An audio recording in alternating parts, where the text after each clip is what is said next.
Yo, what's good guys? This is Chris from WearTesters.com. Welcome back to the official WearTesters.com YouTube channel. Today we got the performance review on these. Are these bad boys, bad girls? What are they? They're badass. They're badass. So these, my friends, are the Nike React Infinity Run Flyknit.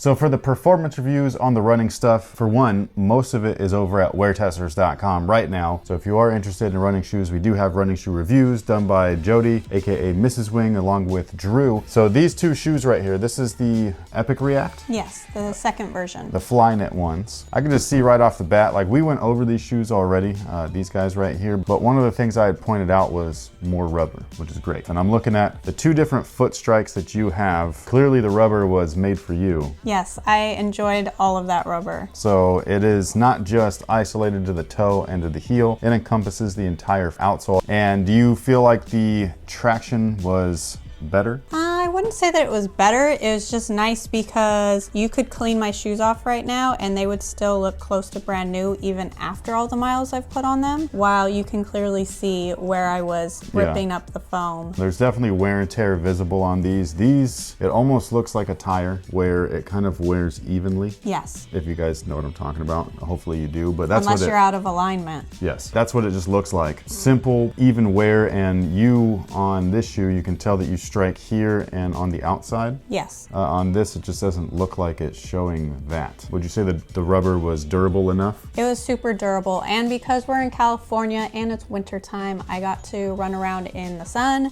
and the rain, and I can attest that I stuck to all the surfaces I ran across. Yeah, how was it transitioning from like a wet surface to maybe a drier surface, or from maybe wet grass to like drier cement or something? Like, was there any type of slipping? No, I did have where the running trails are in the back of our neighborhood. We have some... Like the blacktop stuff? Yes, and there was some minor slippage, but nothing to be like, oh my gosh, I'm skating out here, because it's an older blacktop area, and so there's a lot of cracks and they've tried to patch it together. So there's a lot of different conditions on this particular running path area. Now, as far as cushion is concerned, they both feature React. However, this is kind of their first gen, I guess, of the running stuff, which I found to be really comfortable casually. And you really liked this. I did. Performance-wise. But then I got to try these guys out, and there's 24% more React in it. More foam. Yes, it made it much more sturdier. You don't get that instant mush feeling like you do, that step in comfort,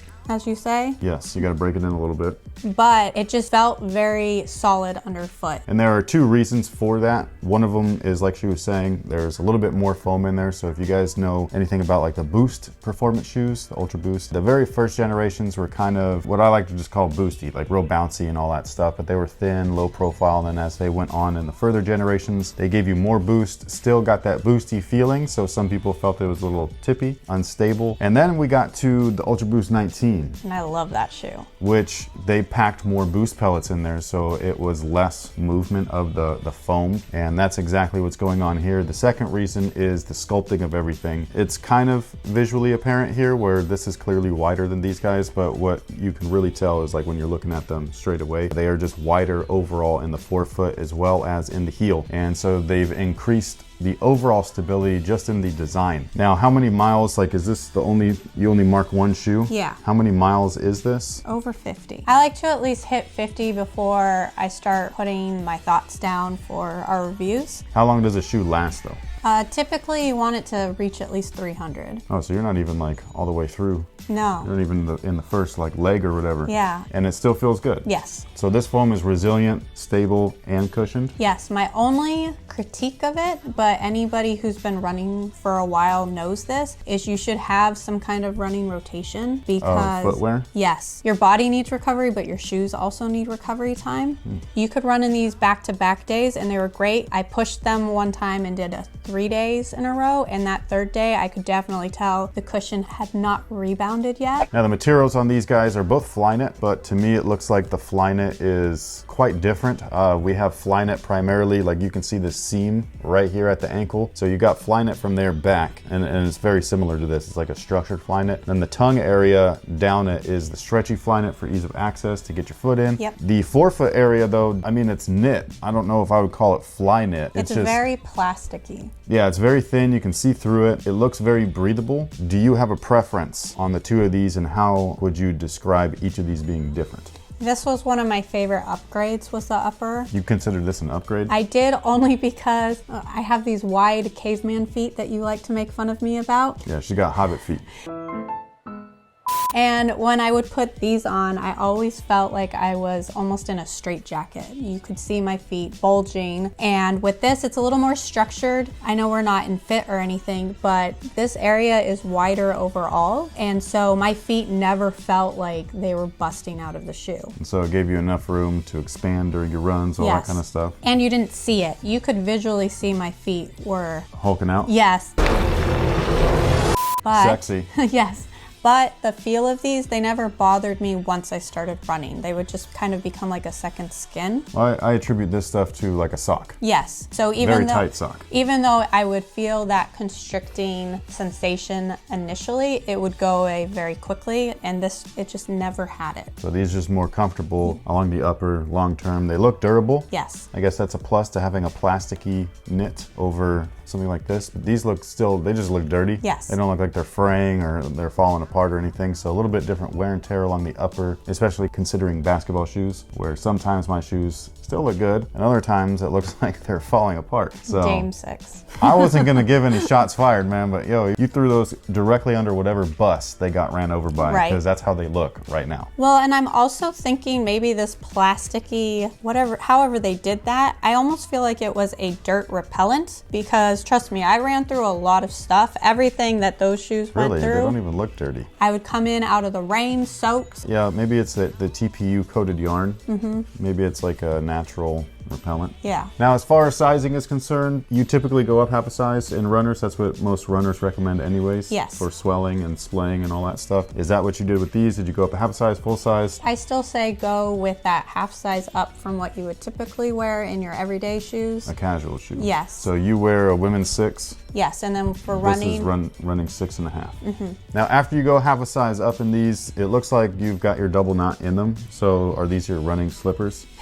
Yes, my favorite running shoes are the kind where I can lace them up once and then yank them on. So you like the stretchy, yes, ease of access. Okay. And then as far as the support, this shoe, just visually more supportive looking than the Epic React. We have a different style heel area. And so this one is reinforced with a TPU kind of like fuse area or a skin coat. Whereas this guy right here has the TPU clip. Same stuff, just a little bit lighter weight. And then these guys right here have a stability clip, and they actually run, instead of just in the heel like these guys, these run all the way to the midfoot. Did you notice a difference between the two? Honestly, no, just that they looked a little bit cooler. There's 3M in this one, which was a visually interesting take. Oh, this is reflective. Yes. That's cool. So that's great for nighttime running or early morning runs. Exactly. Hopefully you don't get hit by a car, but that happens. Yes. So run safely. Nike did a good job with this shoe. I gotta say, because I reviewed a good handful of different ones last year, and there was some that I loved, the Turbo 2, and then there were other ones where, please don't make me wear this again. This is definitely staying in my current rotation. You would recommend these overall? Yes. And this is a shoe that you love too.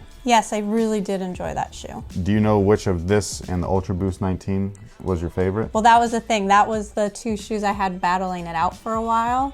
And now I'm testing the Ultra Boost 20, and it's like going back and forth being like, what shoe do I want to run in today? This or the 20? So this is definitely like a competitor to the Ultra Boost for people that are fans of that shoe. Yes. And vice versa. How much is the retail?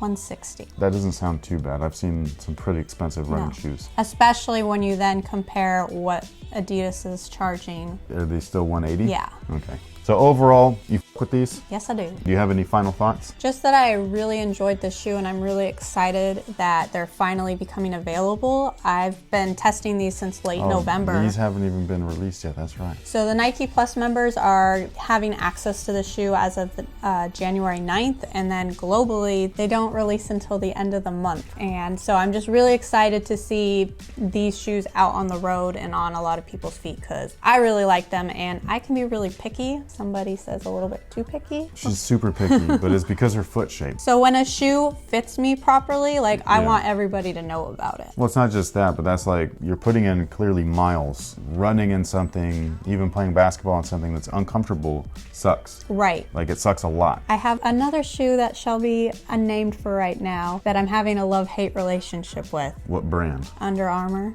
Oh, well, I mean, it's nothing personal. It's just the shoe. I'm beginning to love it only because I'm putting in the time to properly stretch it out. That's with most shoes. Yes. You gotta break stuff in. Don't be afraid to break things in. And that should be emphasized. These kinds of shoes are for people that don't Exactly. want to break things in. I think that that's cool that they definitely took the time to update, not just update, but also upgrade in a lot of areas from this guy right here. Because a lot of times we'll see, like this shoe in particular, this is the second generation, where it literally was a copy and paste job. There was nothing different between these and the original Epic Reacts. Primarily, there's a few minor things, but nothing where you're like, oh, that's a different shoe. So this guy right here was definitely different. It was updated in areas that these guys lacked. If anything, if you're a narrow footer, maybe still go with these. And then if you are a wide foot runner and you wanted to try the React shoes, this is probably your guy. If you want another person's take on these guys, definitely click the link in the description box below. It'll head you over to WearTesters.com where you can see their price, their weight, their performance scores, and all that kind of good stuff. So thank you so much for watching. Thank you to Mrs. Wing for reviewing the shoe because I sure as hell am not gonna do it. And with that being said, I hope that you guys